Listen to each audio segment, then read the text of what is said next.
অরুণাচলের line of actual কন্ট্রোলে হুট করেই উত্তেজনা। চীনের 1,20,000 ড্রাগন সেনা দাঁড়িয়ে আছে ভারতের দিকে গরম চোখে তাকিয়ে। যে কোনো সময় হতে পারে যে কোনো কিছু। গেল সপ্তাহে মার্কিন প্রতিরক্ষা দপ্তর পেন্টাগনের এক রিপোর্টে আকাশ ভেঙে পড়েছে নরেন্দ্র মোদী সরকারের মাথায়।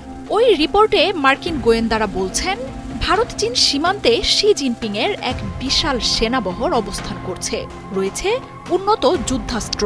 এসব তথ্য দিয়ে 2020 সালের মতো ভারত চীন আরেকটি সীমান্ত সংঘাতের শঙ্কা জানাচ্ছে যুক্তরাষ্ট্র। গেল সপ্তাহে পেন্টাগনের রিপোর্ট প্রকাশের পর হঠাৎই যেন বাজ পড়েছে নরেন্দ্র মোদীর মাথায়। ওই রিপোর্টে মার্কিন গোয়েন্দারা জানাচ্ছেন, সীমান্ত থেকে আদতে সেনা সরায়নি শি জিনপিং।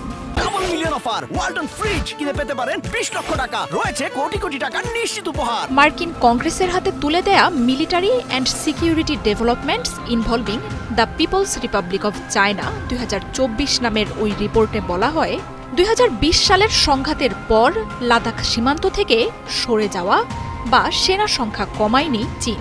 উল্টো সীমান্তে নতুন সামরিক অবকাঠামো নির্মাণ ও সেনা ব্রিগেড মোতায়েনের কাজও করছে বেইজিং। কোনো দিক থেকেই স্বস্তি পাচ্ছে না ভারত। আঞ্চলিক ও প্রতিবেশী দেশগুলো আগেই হাত ছেড়েছে নরেন্দ্র মোদীর। ভারতের এই বিজেপি সরকারকে সরাতে পরিকল্পনা করছে যুক্তরাষ্ট্র। মণিপুর পরিস্থিতি নিয়ে উঠছে দেশ ভাঙার গুঞ্জন। এমন পরিস্থিতিতে চিরপ্রতিদ্বন্দ্বী চীনের সাথে বৈরিতা কমাতে মরিয়া ভারত কয়েক বছর ধরেই বেইজিংয়ের সাথে আলোচনা চালাচ্ছে। দেখে মনেও হচ্ছিল হয়তো শি জিনপিংয়ের দেশটির সাথে সম্পর্ক স্বাভাবিক হচ্ছে দিল্লির। বিশ্বের অন্যতম দুই সামরিক শক্তির দেশ ভারত ও চীনের রয়েছে 3,488 কিলোমিটারের সীমান্ত। লাইন অব অ্যাকচুয়াল কন্ট্রোল নামে পরিচিত এই সীমান্ত বিশ্বের সবচেয়ে ঝুঁকিপূর্ণ সীমান্তগুলোর একটি, যেখানে চীন ও ভারতের সেনারা অবস্থান করে মুখোমুখি। কিছুদিন পরপরই এসব সীমান্তে দেখা দেয় উত্তেজনা। কয়েক মাস আগেই ভারতের বিভিন্ন গণমাধ্যমে ভারতের 60 কিলোমিটার অঞ্চল চীন দখলে নিয়েছে বলে দাবি করে। তবে শক্তিশালী চীনের বিরুদ্ধে বরাবরই চুপ থাকেন নরেন্দ্র মোদী। স্পর্শকাতর এই ইস্যুতে নীরবতা পালন করে তার সরকারও।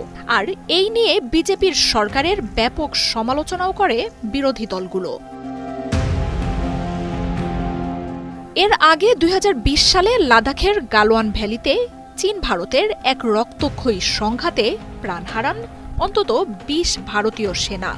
চীনের সামরিক শক্তি থেকে পিছিয়ে থাকা ভারত আলোচনার মাধ্যমে সংকট সমাধানের প্রাণান্ত চেষ্টা চালায়। প্রায় 5 বছরের চেষ্টার পর গেল মাসেই ভারত ঘোষণা দেয়, সীমান্ত থেকে সেনা সরিয়ে নিতে সমঝোতায় পৌঁছেছে বেইজিং। মোদি জিনপিং বৈঠকের পর ভারতের পররাষ্ট্রমন্ত্রী, নিরাপত্তা উপদেষ্টারা বসেন একের পর এক বৈঠকে। এই সমঝোতাকে নরেন্দ্র মোদী সরকারের বিশাল অর্জন বলেও প্রচার করে বিজেপি। লাদাখ থেকে অরুণাচল পর্যন্ত 3,488 কিলোমিটারের প্রকৃত নিয়ন্ত্রণ রেখায় পিপলস লিবারেশন আর্মির এখন 1,20,000-এর বেশি সেনা মোতায়েন রয়েছে। শুধু তাই নয়, সীমান্তে কি কি হাতিয়ার জমা করেছে তারও বিস্তারিত উল্লেখ রয়েছে মার্কিন পেন্টাগনের রিপোর্টে। ওই এলাকায় মোতায়েন থাকা চীনা সেনাদের কাছে রয়েছে ট্যাঙ্ক, হাউইটজার কামান, ক্ষেপণাস্ত্র সহ অন্যান্য উন্নত সামরিক সরঞ্জাম। পেন্টাগনের রিপোর্টের সবচেয়ে উদ্বেগজনক বিষয় হল পিএলের অন্তত 20টি সম্মিলিত অস্ত্র ব্রিগেড বা কম্বাইন্ড আর্মস ব্রিগেড সিএবির উপস্থিতির উল্লেখ। বলা হচ্ছে, প্রকৃত নিয়ন্ত্রণ রেখার পূর্ব, পশ্চিম এবং মধ্যবর্তী একাধিক কৌশলগত এলাকাগুলোতে সম্ভাব্য যে কোনো যুদ্ধের জন্য তাদের মজুদ রেখেছেন জিনপিং। সংঘর্ষ বাঁধলে লাদাখ বা অরুণাচলের ভূমি দখলের ক্ষেত্রে এই ব্রিগেডকে ব্যবহার করতে পারে চীন। সেনা মোতায়েন ছাড়াও পেন্টাগনের রিপোর্টে চীনের পরমাণু শক্তি বৃদ্ধিরও উল্লেখ রয়েছে। যুক্তরাষ্ট্রের দাবি, এই বছরের মাঝামাঝি পর্যন্ত পিএলের কাছে পারমাণবিক অপারেশনাল ওয়ারহেডের সংখ্যা ছিল 600, 2030 সালের মধ্যে সংখ্যাটি হাজার ছাড়াতে পারে। এছাড়াও দূরপাল্লার হাইপারসনিক, ব্যালিস্টিক মিসাইল সহ মহাকাশ থেকে উন্নত অস্ত্র ছোড়ার মতো অত্যাধুনিক প্রযুক্তি নিয়ে কাজ করছে বেইজিং।